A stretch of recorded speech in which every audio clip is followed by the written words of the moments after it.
두바이 남부 사막 한가운데에 설치된 850만 개의 태양광 패널들. 끝이 보이지 않을 만큼 지평선을 향해 뻗어 있습니다. 면적 총 44제곱킬로미터, 축구장 6천여 개 넓이와 맞먹는 이 발전소는 두바이에 공급되는 전기의 14%를 책임지고 있습니다. 이곳 발전소는 두바이 시내 중심부로부터 50km 정도 떨어진 사막 한가운데에 위치해 있습니다. 강렬한 햇빛 때문에 기온이 40도에 육박합니다. 해가 지는 밤에도 전기 공급은 계속됩니다. 비결은 바로 수소 탱크에 있습니다. 낮에 태양광으로 생산된 전기로 물을 분해해 수소를 미리 저장해둔 다음 밤이 되면 이걸 태워 다시 전기로 만듭니다. 화석연료를 태워 수소를 얻는 기존의 방식과 다르게 탄소를 배출하지 않습니다. Sectors, for example, the shipping sector, aviation, steel manufacturing. This is where we see that hydrogen will be used. 아부다비에도 단일 부지로는 세계 최대 규모인 누르 태양광 발전소가 있습니다. 아랍에미리트는 일조량이 풍부해 태양에너지 비중이 신재생 에너지 발전량의 99%에 달합니다. 지금 시간이 오후 6시를 향해 가고 있는데 빛이 너무 강해서 눈을 뜨고 있기가 힘듭니다. 일부러 주변 지역보다 고도가 높은 이곳에 이렇게 태양광 패널들을 설치해서 자외선을 더 많이 받을 수 있게 해둔 겁니다. 급격한 도시화로 인해 대량 발생한 쓰레기들도 골칫덩이에서 에너지로 바뀌고 있습니다. 지난 2019년 기준 아랍에미리트의 하루 평균 1인당 폐기물 배출량은 세계 평균의 2배 수준. 2만 8천 가구의 전기를 책임지는 이 발전소의 연료는 바로 이 폐기물입니다. Basically, the gases coming out of the combustion will heat some water, and that water will turn into superheated steam. That steam will run a steam turbine to generate electrical energy. 이 같은 신재생 에너지에 대한 투자는 단순히 기후 위기 때문만은 아닙니다. 전 세계의 탈탄소 기조에 맞춰 석유 의존도를 조금씩 줄여나가는 동시에 미래 먹거리인 신재생 에너지에 대한 기술력을 키워두겠다는 겁니다.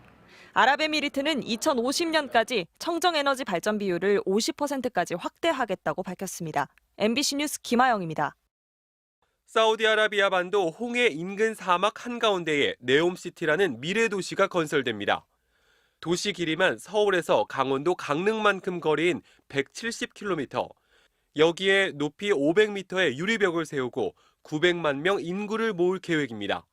택시는 공중으로 날아다니고 도처에 인공지능 로봇이 투입돼 집안일과 다른 서비스 업무를 맡습니다. 스키장과 대형 리조트를 통해 전 세계의 부유한 관광객들도 불러 모을 꿈도 꾸고 있습니다.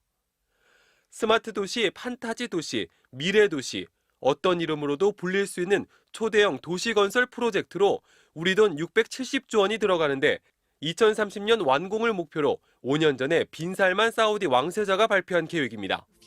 مثل الفرق بين هذا الهاتف وبين هذا الهاتف. 사우디가 석유 중심의 경제 구조를 벗어나려고 하는 만큼 도시는 100% 신재생, 친환경 에너지로만 운영됩니다. 해외 기술력과 투자가 필요한 사우디와 제2의 중동 붐에 대한 우리 기업들의 기대가 맞물렸습니다.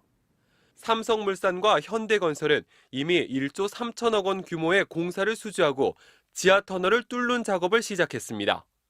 삼성전자의 인공지능이나 현대자동차의 미래모빌리티, SK의 친환경 에너지 등 분야의 진출 가능성에 5G 통신기술, 사물인터넷 등 사업 수주도 기대됩니다. A diversified modern economy led by multiple new sectors built through innovation, technology and partnerships around the world. 하지만 다소 환상적으로 들리는 이런 도시가 정말로 실현 가능할 것인가에 대한 의구심과 함께 비용 또한 당초 전망의 2배가 필요할 거라는 분석도 있습니다. 구급펀드에 돈이 많고 한 것은 사실인데 재정을 어떻게 마련할 것인가에 대해서 의구심이 있는 건 사실이고요. 민간 투자를 많이 유치해야 되는데 사우디 내에서 이제 민간 투자에 대한 발표 소식이 많이 없었고 이번 빈살만 왕세자의 방문에서 우리 기업과 이뤄진 26개 협약 가운데 실제 계약이 이뤄진 건 4건뿐일 만큼 진행 추이는 신중하게 지켜볼 필요가 있습니다. MBC 뉴스 임상재입니다.